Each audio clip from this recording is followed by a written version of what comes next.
Hey tout le monde, j'espère que vous allez bien. Aujourd'hui on se retrouve pour une toute nouvelle vidéo et je suis trop contente de vous en parler. J'en perds mes mots.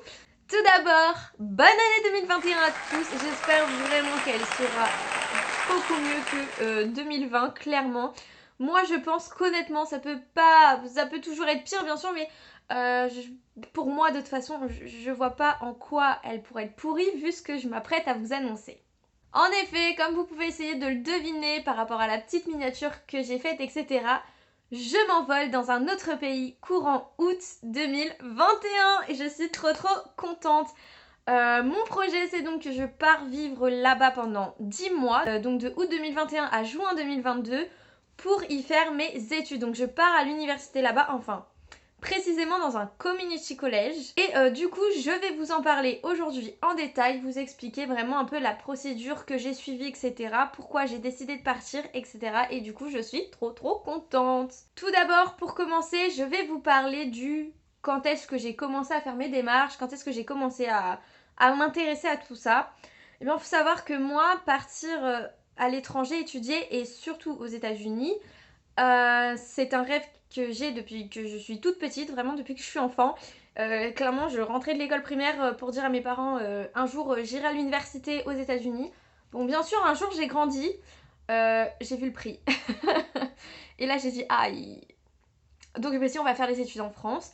Mais ça a toujours été quand même un rêve de partir vivre là-bas, découvrir leur culture, etc. Vivre une vie universitaire. Et vraiment, je suis tellement heureuse aujourd'hui de pouvoir le faire et de pouvoir concrétiser ce rêve. Quand est-ce que j'ai décidé de me lancer? Je décidé de me lancer tout simplement pendant le premier confinement, durant le mois de mars. C'est-à-dire que ça faisait très longtemps que je me renseignais, mais ça restait vraiment juste un rêve, quoi, un truc qui est un peu inaccessible. Et du coup, je me suis dit, vas-y, je vais me lancer. Je vais me renseigner vraiment sérieusement, à fond. Et je vais regarder. Bien sûr, ça faisait des mois auparavant que voilà, ça me traînait dans la tête depuis pas mal d'années vraiment, et depuis pas mal de mois où je commençais vraiment à me renseigner. J'avais été me renseigner auprès de l'université, etc. pour mes possibilités d'études à l'étranger, tout ça. Et c'est vrai que vraiment pendant le confinement, je me suis dit, vas-y, en fait, c'est le moment de te lancer. De toute façon, regarde autour de toi, quoi. Clairement, le monde, il faut le dire, le monde part complètement en cacahuète. Donc je pense que clairement, c'est maintenant ou jamais. Vu que je m'étais renseignée déjà sur de nombreux organismes, etc., je continuais quand même mes recherches. Pendant le confinement, j'ai eu des appels téléphoniques avec les agences pour voir leur fonctionnement, etc. Et puis arrive le jour où je trouve mon organisme. Donc vraiment, c'est une question de point de vue, c'est une question d'envie, de coup de cœur, clairement. Et donc cet organisme, ça s'appelle Swap. Donc c'est une petite entreprise qui existe depuis quelques années seulement. Et en fait, le patron de cet organisme faisait partie de EF France, si je me trompe pas.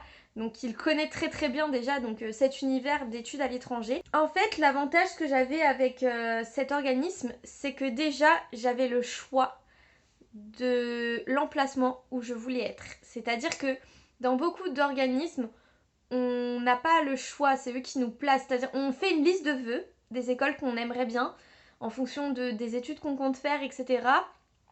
Et ensuite, eux nous placent. Donc c'est pas vraiment nous qui choisissons à 100%.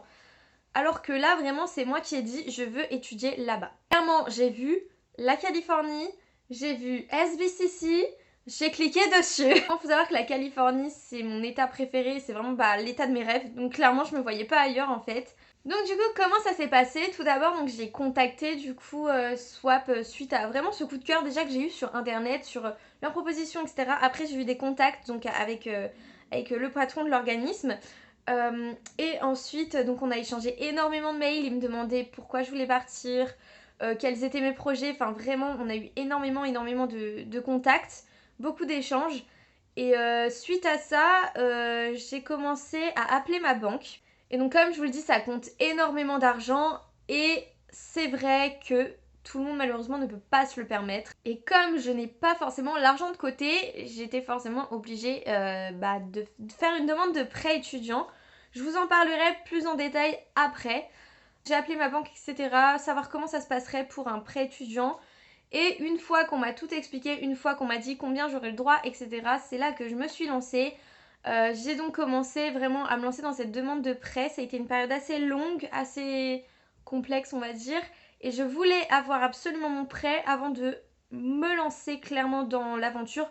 Donc c'est-à-dire à m'inscrire, etc. Donc du coup j'ai fait ça vraiment au mois de avril-mai. Du coup après tout l'été, donc j'étais dans cette demande de dossier, à construire mon dossier pour, pour faire ma demande de prêt. Ensuite, une fois que j'ai eu mon prêt, j'ai fait donc mon inscription auprès de Swap.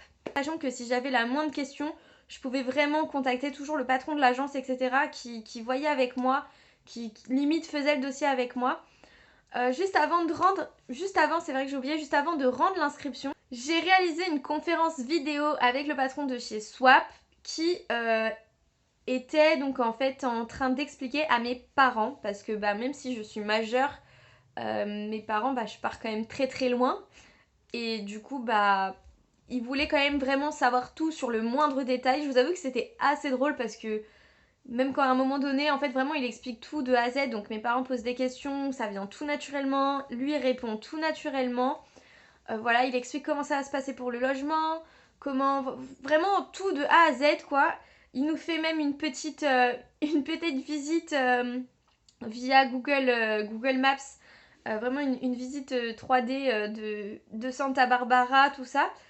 Et je voyais, bon moi j'adore parce que je voyais ma mère qui avait des étoiles dans les yeux, on aurait dit que c'était elle qui partait. J'ai reçu quelques temps après mes documents officiels, donc c'est-à-dire que voilà, j'ai reçu ce document-là, donc qui explique vraiment le programme qui est réalisé. Je vous en parle vraiment en détail après.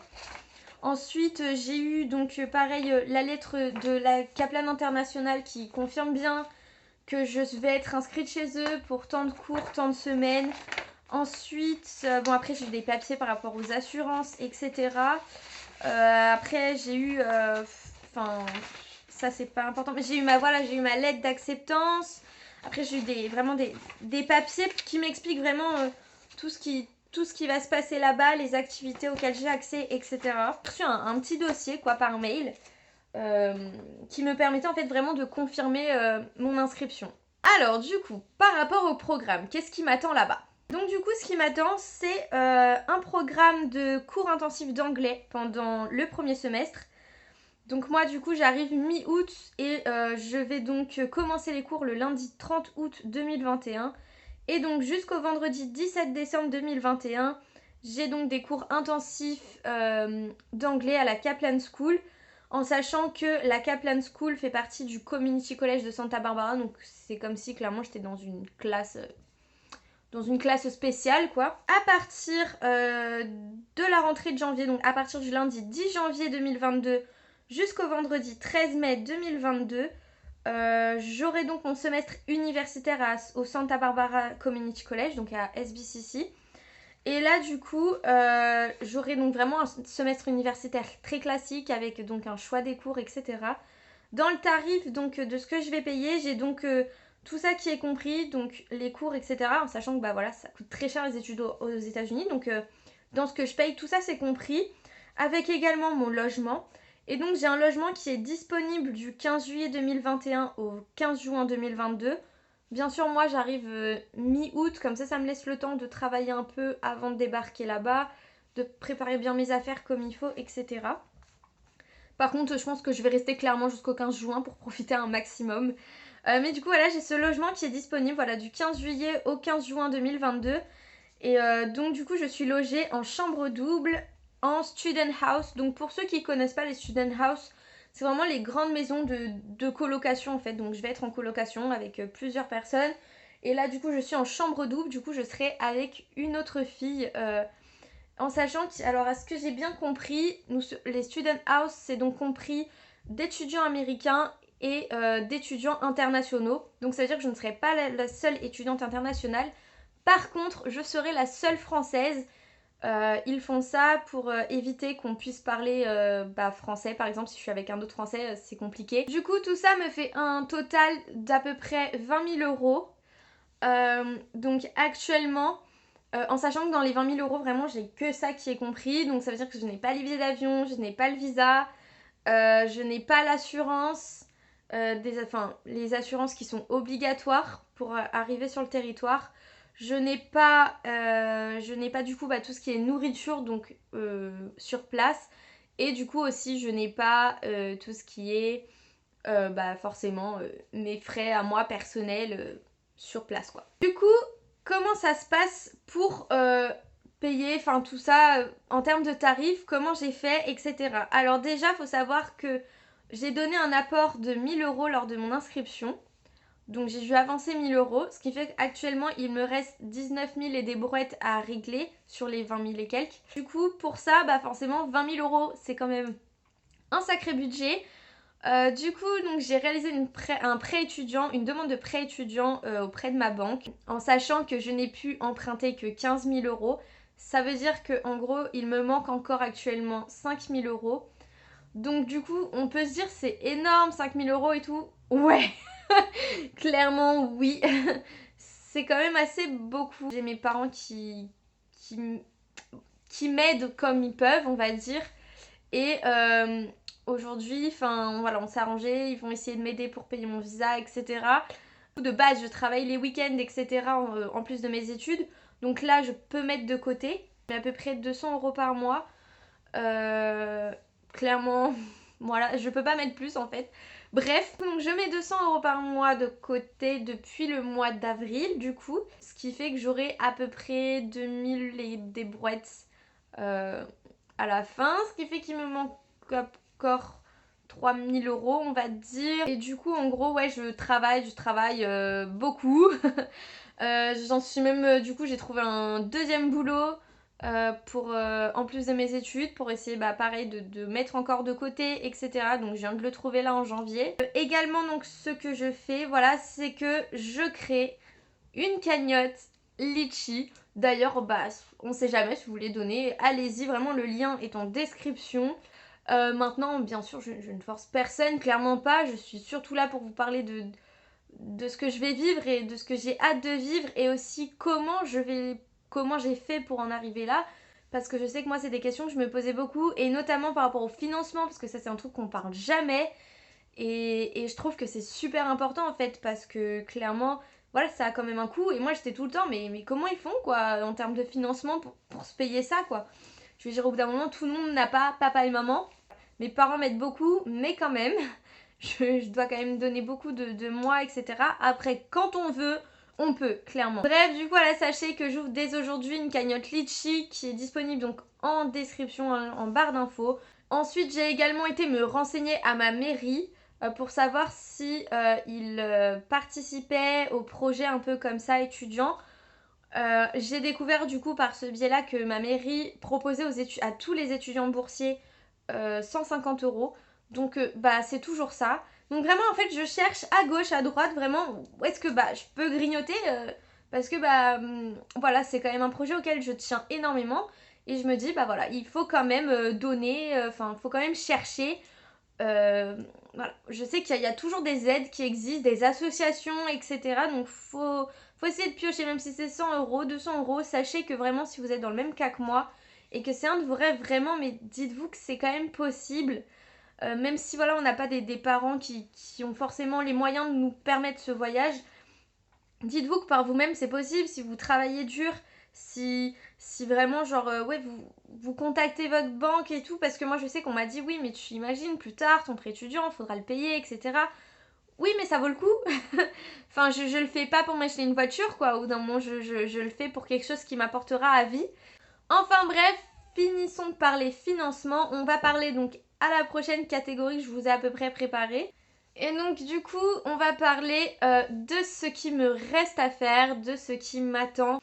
Et donc là actuellement ce qui me reste à faire c'est tout simplement aller à l'ambassade.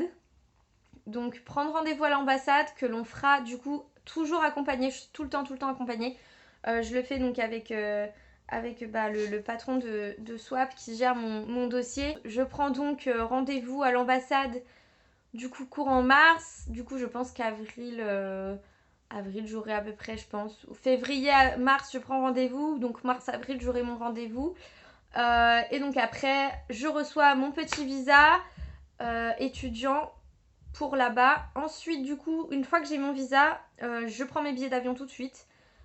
Parce que moi, voilà, je veux prendre mes billets d'avion une fois que j'ai mon visa. Et puis après, une fois que j'ai mes billets d'avion, mon visa, tout ça, il me restera juste à attendre, à faire ma valise. Là, déjà, le mois prochain, je dois acheter mes valises parce que clairement, j'ai pas de valise. Enfin, pas de valise vraiment potable pour partir là-bas. C'est vraiment que des vieilles valises, donc je vais essayer d'investir. Enfin bref, du coup, voilà. Donc en soi, il me reste plus beaucoup d'étapes. Là maintenant, tout ce qui me reste, c'est vraiment juste attendre que toutes ces étapes-là passent et après, attendre mon départ tout simplement. Et si j'ai décidé de vous en parler aujourd'hui, je pense que vous en doutez, c'est que clairement je vais vous partager cette expérience de A à Z. Sachez que pour ceux qui ont ce projet-là de partir, tout ça, sachez que vraiment le plus difficile, c'est de se lancer en fait, de faire le premier pas. Clairement, c'est vraiment le plus difficile actuellement. Tout simplement parce qu'après, déjà vous êtes lancé, donc en fait vous avez plus le choix, vous pouvez plus faire marche arrière clairement. Une fois que vous êtes lancé, et puis il y a toute cette euphorie du oh mon dieu, ça y est, je pars. Mais d'un côté, il y a aussi le truc du je réalise pas vraiment. Pour le moment, j'ai cette euphorie, mais je réalise pas vraiment quoi. Je me dis je pars, oh my god, et en même temps je me dis est-ce que c'est vrai, est-ce que machin. Je réalise pas forcément vraiment à 100%. En tout cas, voilà, sachez que du coup, je suis super contente de vous partager cette expérience de cinglé, quoi, clairement. Et juste, voilà, quoi, j'espère que ça va vous plaire, que vous allez pouvoir suivre vraiment mon aventure de A à Z, du coup, vraiment, de là, ça y est, j'ai reçu tous mes documents, etc. À clairement mon départ, à ma vie là-bas, jusqu'à mon retour en France. Vraiment, je sens que ça va être une année tellement riche en émotions. Et je pense qu'il va y avoir énormément de choses qui vont se passer. Et c'est un truc de fou. Sur ce, si jamais ça vous intéresse du coup de suivre mon aventure aux États-Unis, n'hésitez pas à vous abonner si c'est pas fait. Comme ça, vous aurez vraiment genre toutes les vidéos pour suivre mon aventure de A à Z. Clairement, si vous avez la moindre question aussi, je vous invite à clairement à lâcher un commentaire, j'y répondrai sans aucun problème. N'hésitez pas aussi au pire à me joindre par PV sur les réseaux sociaux. Donc je vous mets mon Instagram qui est disponible du coup en barre d'infos. Voilà, si vous voulez m'ajouter, suivre mes aventures, etc. N'hésitez pas. Si vous avez la moindre question, n'hésitez pas, je répondrai vraiment à tout le monde. Du coup sur ce, je vous fais plein de gros bisous. Je vous dis à très vite pour une prochaine vidéo. Ciao ciao!